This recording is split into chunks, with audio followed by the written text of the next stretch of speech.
రేవంత్ బీజేపీలో చేరడం ఖాయం. పార్లమెంట్ ఎన్నికల తర్వాత జరిగేది ఇదే. దేశంలో కాంగ్రెస్కు 40 ఎంపీ సీట్లు కూడా రావు. రేవంత్ రెడ్డి ప్రభుత్వాన్ని మేం కూలగొట్టబోం. ఖమ్మం నల్గొండ నేతల నుంచే ప్రమాదం. హామీల అమలుకు సర్కారును నిలదీస్తామని చెప్పేసి కేటీఆర్ అంటున్నాడు. ప్రజలను మభ్యపెట్టి అధికారంలోకి కాంగ్రెస్ రేవంత్ని దొంగతో పోల్చిన కడియం శ్రీహరి ఆయనతోనే కండువా కప్పించుకున్నారు. ఇక్కడ ఒక చిన్న అనాలిసిస్. ఇప్పుడు రేవంత్ రెడ్డి ప్రభుత్వాన్ని మేము కూలగొట్టబోమని చెప్పి కేటీఆర్ అంటుండు. మీ దాంట్లో కూడా ఇప్పుడు మనం జనరల్గా అనాలిసిస్ చేసుకుంటే ఇక టీఆర్ఎస్ పార్టీని కాంగ్రెస్లో విలీనం, టీఆర్ఎస్ ఎల్పీని విలీనం చేయడం సాధ్యమా? దీనికి ఉన్న సాధ్యాసాధ్యాలు ఏంటి? ఒకసారి రజనీకి ఫోన్ ఇన్ కలుపు. దీనికి ఉన్న సాధ్యాసాధ్యాలని ఒకసారి పరిశీలిద్దాం. టీఆర్ఎస్ పార్టీ దగ్గర 39 స్థానాలు ఉన్నాయి. అంటే ఇద్దరు పోయిరు. ఎవరు? దానం నాగేందర్, ఆ తర్వాత కడియం శ్రీహరి ఇద్దరు పోయినప్పటికీ కూడా వాళ్ళు కూడా బీఆర్ఎస్ నేతల కిందనే కౌంట్ చేసుకుంటే దాదాపుగా ఒక బీఆర్ఎస్ ఎల్పీ విలీనం కావడానికి 26 మంది జంపు కావాల్సి ఉంటుంది. 26 మంది జంపు కావాలి. 26 మంది 39లోంచి 26 పోతే ఒక్క నిమిషం మాట్లాడనా. Rajini good morning. ఇప్పుడు టీఆర్ఎస్ పార్టీ అంటే టీఆర్ఎస్ ఎల్పీని కాంగ్రెస్ లో విలీనం చేసుకోవడం సాధ్యపడుతుందా? దీంట్లో ఏం జరుగుతుంది రజనీ? నీ అనాలిసిస్ ఏంది? ఖచ్చితంగా నాకున్నటువంటి సమాచారం మేరకైతే ప్రస్తుతం ఉన్నటువంటి లెక్క, ఇప్పుడు మనం యాక్చువల్గా ఏంటంటే విలీనం చేసుకోవాలంటే లెక్కలే కదా ప్రామాణికం. సో లెక్కలను మనం క్షుణ్ణంగా పరిశీలించినప్పుడు 39 మంది ఎమ్మెల్యేలు ప్రస్తుతం టీఆర్ఎస్ పార్టీకి గడిచిన అసెంబ్లీ ఎన్నికల్లో విజయం సాధించారు. టీఆర్ఎస్ ఎమ్మెల్యేల సంఖ్య 39. సో ఈ 39లో టీఆర్ఎస్ ఎల్పీ విలీనం కావాలంటే కాంగ్రెస్ పార్టీలో 26 మంది ఎమ్మెల్యేలు సిఎల్పీలో లేదా కాంగ్రెస్ పార్టీలో జాయిన్ కావాల్సి ఉంటుంది. సో 26 మంది ఎమ్మెల్యేలు జాయిన్ కావాలంటే ఈ జాయిన్ అయ్యేటోళ్ళ కంటే అసలు టీఆర్ఎస్ పార్టీలో ఉండేటోళ్ళు ఎవరు, పోయేటోళ్ళు ఎవరు అనే ఒక లెక్కలు మనం తీయాల్సి ఉంటది కాక. సో ఈ లెక్కలు తీసినప్పుడు టీఆర్ఎస్ పార్టీలో గెలిచినటువంటి 39 మంది ఎమ్మెల్యేలలో మనం లెక్కలు చూసినప్పుడు ఇప్పుడు 1, 2, 3 కేసీఆర్, కేటీఆర్, హరీష్ రావు.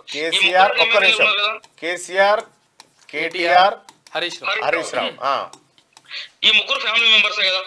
అవును, ఈ ముగ్గురు ఎట్లాగో టీఆర్ఎస్ లో ఉంటారు. వీటితో పాటు పోచారం శ్రీనివాసరెడ్డి, వేముల ప్రశాంత్ రెడ్డి నిజామాబాద్ జిల్లాకు సంబంధించి. ఒక్క నిమిషం. పోచారం, ఆ తర్వాత వేముల ప్రశాంత్ రెడ్డి. సో వీళ్ళు కూడా బహుశా ఎందుకంటే కేసీఆర్ కుటుంబంతో అత్యంత సన్నిహిత సంబంధాలు ఉన్నాయి కాబట్టి సో వీళ్ళు కూడా పార్టీ మారకపోవచ్చు. ఇంకా పోచారం శ్రీనివాసరెడ్డికి సంబంధించి వయసు రీత్యా ఆయన పెద్ద మనిషి అయిపోయిండు, 85 years. సో కడియం శ్రీహరి చేసినటువంటి తప్పును పోచారం శ్రీనివాసరెడ్డి చేయకపోవచ్చు అనేది ఒక అంచనా. ఎందుకంటే ఆయన స్పీకర్ గా పనిచేసిండు, లాస్ట్ అసెంబ్లీకి స్పీకర్ గా పనిచేసిండు, మంత్రిగా పనిచేసిండు కాబట్టి సో పోచారం శ్రీనివాసరెడ్డి కూడా టీఆర్ఎస్ లో కంటిన్యూ అవుతాడు అనేటువంటి అంచనా. రైట్. 5. ఆ తర్వాత జగదీష్ రెడ్డి నల్గొండ జిల్లా నుంచి కేసీఆర్ కుటుంబంతో అత్యంత సన్నిహితంగా ఉన్నటువంటి ఎమ్మెల్యే జగదీష్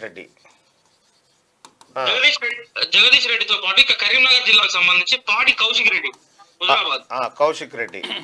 సో కౌశిక్ రెడ్డిని చేర్చుకోకపోవడంలో ప్రధాన కారణం ఏంటంటే ఆయన కాంగ్రెస్ పార్టీతో పాటు కాంగ్రెస్ లో ప్రస్తుతం రాష్ట్ర స్థాయిలో క్రియాశీలకంగా ఉన్నటువంటి కొంతమంది నేతలకు దగ్గర బంధువు కూడా అవుతాడు. ఆయనకు రేవంత్ రెడ్డి మధ్య కూడా సఖ్యత లేదు. మన పేర్లు చెప్పడం కరెక్ట్ కాదేమో. సో కౌశిక్ రెడ్డి కూడా పార్టీ మారకపోవచ్చు. సో కౌశిక్ ఇక్కడ మిగతా ఇద్దరు ఇప్పుడు జగిత్యాలకు సంబంధించి సంజయ్ రావు, అదేవిధంగా కోరుట్లకు సంబంధించి విద్యాసాగర్ రావు కొడుకు, ఆయన పేరు కూడా సంజయ్. వీళ్ళిద్దరు కూడా సంజయ్ రావు జగిత్యాలకు సంబంధించి ఇంకొక ఆయన పేరు కూడా సంజయ్ కోరుట్ల. సో వీరిద్దరు కూడా కేసీఆర్ కు అత్యంత దగ్గర బంధువులు. అవును. సో రాజకీయాలతో సంబంధం లేదు, వీళ్ళకి దగ్గర బంధుత్వం ఉన్నది కాబట్టి 9 మంది అయ్యారు. సో వీరితో పాటు ఇక మెదక్ జిల్లాకు సంబంధించి వచ్చినప్పుడు మనకు కొత్త ప్రభాకర్ రెడ్డి ఎందుకంటే దుబ్బాక నియోజకవర్గం సిద్దిపేట గజ్వేల్ మధ్యలో ఉంటుంది. సో కొత్త ప్రభాకర్ రెడ్డి కూడా కేసీఆర్ కుటుంబానికి కొంత బినామీగా ఉండడం అనేటువంటి ఒక ఆరోపణలు ఉన్నాయి. కొత్త ప్రభాకర్ రెడ్డి మనం కలిసి ఉండు మరి ముఖ్యమంత్రి కలవడం వేరు, లేదా పార్టీలో జాయిన్ కావడం వేరు. కొత్త ప్రభాకర్ రెడ్డి. ఇంకా పోతే పటాన్ చెరువు సంబంధించి గూడెం మైపాల్ రెడ్డి, గూడెం మధుసూదన్ రెడ్డిని మొన్ననే జైల్లో వేసిర్రు, అక్రమ మైనింగ్ కేసు అన్నారు, ఆయన అనేక ఇబ్బందులు పెడతా ఉన్నారు. సో ఆయన కూడా బహుశా పార్టీ మారకపోవచ్చు.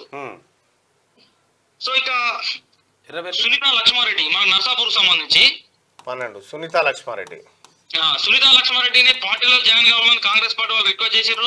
సునీతా లక్ష్మారెడ్డి అంగీకరించకపోవడం వల్ల మదన్ మోహన్ రెడ్డిని అక్కడ నుంచి నర్సాపూర్ మాజీ ఎమ్మెల్యే చిలుముల మదన్ రెడ్డిని జాయిన్ చేసుకున్నారు. సో కాబట్టి సునీతా లక్ష్మారెడ్డి కూడా పార్టీ మారకపోవచ్చు. ఇది మెదక్ జిల్లాకు సంబంధించి జహీరాబాద్ మీద కొంత అనుమానాలు ఉన్నాయి. జహీరాబాద్ మన ఇంకోటి చింతా ప్రభాకర్ సంగారెడ్డికి సంబంధించి చింతా ప్రభాకర్. సో చింతా ప్రభాకర్ కూడా అనారోగ్య సమస్యలు ఎదుర్కొంటా ఉన్నాడు. అక్కడ జగ్గారెడ్డి కాంగ్రెస్ పార్టీకి సంబంధించి బలమైన అభ్యర్థి ఉన్నాడు కాబట్టి జగ్గారెడ్డిని కాదని చింతా ప్రభాకర్ చేర్చుకోకపోవచ్చు. వాళ్ళిద్దరి మధ్య ఉన్న రాజకీయ వైరం నేపథ్యంలో. ఓకే, ఎర్రబెల్లి ఎమ్మెల్యే కాదుగా.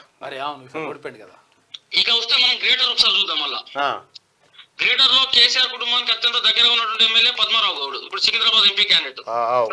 అవును, పద్మారావు గౌడ్. పద్మారావు గౌడ్ ఎట్టి పరిస్థితుల్లో పార్టీ మారే పరిస్థితి కనబడడం లేదు. సో ఆయనతో పాటు షేర్లింగంపల్లి, అదేవిధంగా జూబ్లీహిల్స్ ఎమ్మెల్యే మాగంటి గోపీనాథ్ అండ్ అరికాపూడి గాంధీ. మాగంటి గోపి, అరికాపూడి గాంధీ 16.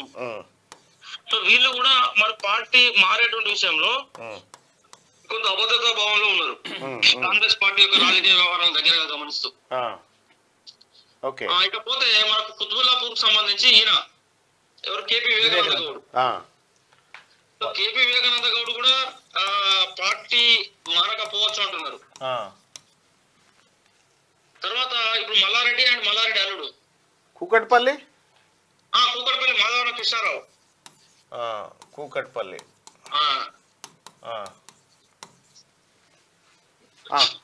మాధవరం కృష్ణారావు కూకట్పల్లి సంబంధించి. తర్వాత ఇప్పుడు మల్లారెడ్డి అల్లులను చేర్చుకోవడానికి రేవంత్ రెడ్డి ఇంట్రెస్ట్ లేడు. ఎట్టి పరిస్థితుల్లో కాంగ్రెస్ పార్టీ రానియదు. వాళ్ళు చేర్చుకోకపోయినా గాంధీ భవన్ మెట్ల కాడ కూర్చొనైనా మేము చేరినామని చెప్తారు వాళ్ళు, వాళ్ళని విడిచిపెట్టిగా. అంటే వాళ్ళకి సంబంధించి ఏంటంటే భారతీయ జనతా పార్టీలో చేరుతారు అన్నటువంటి ఒక ప్రచారం అయితే ఉంది. వాళ్ళు అటో ఇటో కానీ ఇలా అవుతుంటారు. ఇక అంటే ఇప్పుడు వాళ్ళు భారతీయ జనతా పార్టీలో చేరితే ఇప్పుడు కాంగ్రెస్ టీఆర్ఎస్ విలీనానికి సంఖ్య వీళ్ళకు సెట్ కాదు కదా. సంఖ్యా పరంగా చూసినప్పుడు అది బీజేపీ పోయినప్పుడు సంఖ్యాపరంగా ఇబ్బంది అవుతుంది. లేదు అట్లేం కాదు. వాళ్ళు బీఆర్ఎస్ అభ్యర్థులనే గుర్తిస్తారు కాబట్టి ఇబ్బంది ఏమి ఉండదు. 39. తర్వాత నీకు మనం గ్రేటర్ లో చూసుకున్నప్పుడు ఇంకా మిగిలిన వాళ్ళ సంఖ్య ఎవరు, మన తలసాని సీనన్న గానీ, ఎల్బీ నగర్ సుధీర్ రెడ్డి గానీ, వీళ్ళిద్దరు నమ్మకం లేదు. వీళ్ళు జంపు కొడతారు రెడీగా ఉన్నారు, తయారే ఉన్నారు. రంగారెడ్డి జిల్లాలో ఇప్పుడు సవితాందర్ రెడ్డి వాళ్ళకి సంబంధించి వాళ్ళు కూడా రెడీగానే ఉంటది. మహేశ్వరం సంబంధించి ఉప్పల్ ఎమ్మెల్యే బండారు లక్ష్మారెడ్డి. ఆయన పార్టీ మారతాడేమో మరి. మారకపోయినా ఏం కాదు, మారకపోయినా ఆయనకు అందరు సోపతుంటారు. లక్ష్మారెడ్డి. సో ఇట్లా మనం లెక్కలేసి చూసినప్పుడు మొత్తం 19 మంది ఇప్పుడు మనం లెక్కలేసిన కాడికి 19 మంది బీఆర్ఎస్. అయ్యో పల్లా రాజేశ్వర రెడ్డి.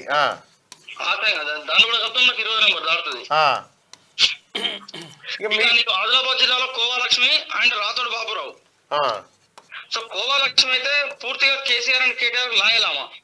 కోవాలక్ష్మి అయితే ఇప్పుడు మొన్న పార్టీలో చేరినటువంటి పురాణం సతీష్ కుమార్ అనే ఎమ్మెల్సీ ఆయన శిష్యురాలు, కానీ ఆయనతో పాటుగా పార్టీ మారమని అనేక రకాలుగా కోవాలక్ష్మి పైన ఒత్తిడి వచ్చింది, కానీ ఆమె పార్టీ మారలేదు. సో కోవాలక్ష్మి రాతోడు బాబురావు వాళ్ళు కూడా ఉన్నారు ఇద్దరు. సో ఇవన్నీ మనం ఫిగర్ చూసినప్పుడు ఖచ్చితంగా ఎంత ప్రయత్నం చేసినా రేవంత్ రెడ్డి టిఆర్ఎస్ లో టిఆర్ఎస్ ఎమ్మెల్యేలను కాంగ్రెస్ లో చేర్చుకున్న సంఖ్య 17-18 మించకపోవచ్చు. అది గట్టిగా కనుక 100% 22 మంది అయ్యారు వీళ్ళు. 22 మంది అయినప్పుడు ఎట్లా విలీనం సాధ్యమవుతుంది మీరు చెప్పండి. టెక్నికల్ గా ఖచ్చితంగా 14 మంది టిఆర్ఎస్ పార్టీలో మిగిలితే అది విలీనం సాధ్యం కాదు. అయితే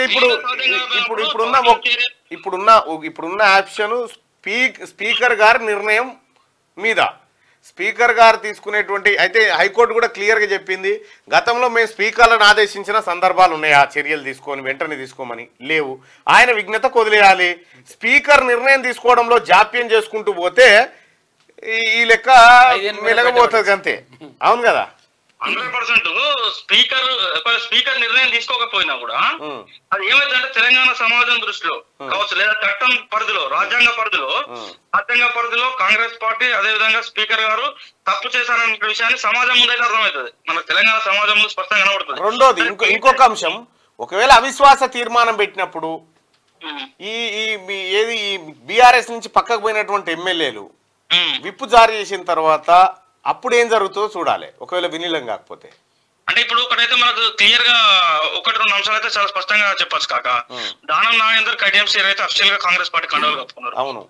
సో అఫీషియల్ గా కండువాలు కప్పుకున్నారు, మేము కాంగ్రెస్ పార్టీతో కలిసి ప్రయాణం చేస్తున్నామని చెప్పారు. అవును.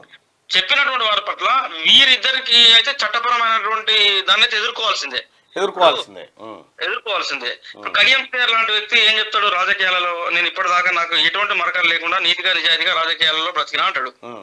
సో అటువంటి వారు ఏం చేయాలి, ఇప్పుడు వారు విలువలకు సిద్ధాంతాలకు కట్టుబడి ఉన్నట్లయితే సో కోర్టు అక్షింతలేసి కడియం శ్రీహరి నువ్వు చేసిన తప్పయా, ఒక పార్టీలో గెలిచి ఇంకో పార్టీలో పోయినావు కాబట్టి ఆయన మీద అనర్హత వేటు వేయండి అని చెప్పేసి అని స్పీకరో లేకపోతే కోర్టులో నిర్ణయం తీసుకోవడానికంటే ముందే ఆయనే నైతిక విలువలు పాటిస్తూ రాజీనామా చేసి కాంగ్రెస్ పార్టీ అభ్యర్థిగా పోటీ చేసి గెలవాలి. ఇప్పుడు అవకాశం కూడా ఉంది రాజీనామా చేసి గెలిచడానికి. ఎగ్జాక్ట్లీ ఉంది. ఇప్పుడు దానం నాగేందర్ కూడా అదే పరీక్ష శీల పరీక్షను ఎదుర్కొంటా ఉన్నారు. అయితే ముఖ్యమంత్రి గారు కూడా ఒకవేళ అది కుదరకపోతే ఇటు రాజీనామాలు చేయించి మళ్ళీ కంటెస్ట్ చేయించడం అనేటువంటి ఒక ఆలోచన కూడా చేస్తున్నట్టుగా, అంటే ఇది కుదరకపోతే అదే కదా ఆప్షన్. ఇక ఇప్పుడు రేవంత్ రెడ్డి గారు కూడా ఒక విషమ పరీక్ష ఇది. నేను ఎందుకు చెప్తున్నా అంటే ఇది ఓన్లీ మనం కాంగ్రెస్ పార్టీని తెలంగాణ రాష్ట్ర వ్యవహారాల వరకు చూడడానికి వీల్లేదు. కాంగ్రెస్ పార్టీ జాతీయ స్థాయి పార్టీ. వివిధ రాష్ట్రాలలో కాంగ్రెస్ ప్రభుత్వాలను అక్రమంగా కూలగొట్టి మా పార్టీ ఎమ్మెల్యేలను బీజేపీలో చేర్చుకొని లేదా ఇతర పార్టీలో చేర్చుకొని మాకు ప్రజాస్వామ్యాన్ని హత్య చేసినటువంటి పార్టీగా బీజేపీని బూచిగా చూపెట్టింది జాతీయ స్థాయిలో కాంగ్రెస్. అవునవును. సో రేపు ఇదే కాంగ్రెస్ పార్టీ ఇక్కడ అదే ప్రతిపక్షాలను చేర్చుకొని వారిని నైతిక విలువలు పాటించకుండా వారితో రాజీనామాలు చేయించకుండా సో ఆ పని చేసినప్పుడు రేపు జాతీయ స్థాయిలో కాంగ్రెస్ పార్టీ సమాధానం చెప్పుకోవాల్సి వస్తుంది. రేపు కాంగ్రెస్ పార్టీ చేయాల్సి బీజేపీ చేసిన మహారాష్ట్రలో బీజేపీ చేసింది కానీ బీహార్ లో చేసింది కానీ సో ఆ రాష్ట్రాల్లో బీజేపీ చేసింది తప్పు, మధ్యప్రదేశ్ లో కానీ బీజేపీ చేసింది తప్పు అని కాంగ్రెస్ పార్టీ ఎట్లయితే ఎత్తి చూపుతా ఉన్నదో మరి తెలంగాణలో కాంగ్రెస్ పార్టీ చేసింది ఏం పని అని రేపు పొద్దున భారతీయ జనతా పార్టీ కానీ ఇతర పక్షాలు అడిగినప్పుడు కాంగ్రెస్ పార్టీ నాయకులు జాతీయ స్థాయి నాయకులు ఎక్కడ తలకాయ పెట్టుకుంటారు? అది కొంచెం ఇబ్బంది ఎదురయ్యే పరిస్థితి ఉంటది. ఇవన్నీ ఉంటాయి. అందుకనే ఎప్పుడు కూడా మనం రాజకీయాలలో ఒక సిస్టమ్ ఉంటది. ఇప్పుడు కేసీఆర్ ఎదుర్కొంటున్నాడు ఒక విషమ పరిస్థితిని. ఎప్పుడు కూడా వ్యక్తుల కంటే వ్యవస్థలు గొప్పవి. నీకు అవకాశం ఉన్నప్పుడు నీ చేతిలో ఉన్నప్పుడు నువ్వు వీలైనంత వరకు ఆ వ్యవస్థను ప్రొటెక్ట్ చేసుకుంటూ రావాలి. సో ఆ వ్యవస్థ నువ్వు కాపాడుకుంటూ వస్తే నువ్వు బలహీన పడ్డప్పుడు ఆ వ్యవస్థ నిన్ను కాపాడుతుంది. ఎప్పుడైతే నా చేతిలో బలం ఉంది కదా అని చెప్పేసి నేను వ్యవస్థను సర్వనాశనం చేస్తా అంటే ఖచ్చితంగా వ్యవస్థ నువ్వు బలహీన పడ్డ రోజు నిన్ను కూడా సర్వనాశనం చేస్తుంది. ఇది కేటీఆర్ కు ఇప్పుడు అనుభవం రూపంలో ఎదురవుతున్నది. రేపు కాంగ్రెస్ పార్టీ అదే తప్పులు చేస్తే కాంగ్రెస్ పార్టీ కూడా ఇదే పరిస్థితి ఎదురవుతుంది. Thank you Rajani. సో అది మొత్తానికి కేసీఆర్ ను పూర్తిగా ఖతం చేయకూడదు, కొంత జిందా రహనా చాయ్యే. ఇది కాంగ్రెస్ కు మంచిది.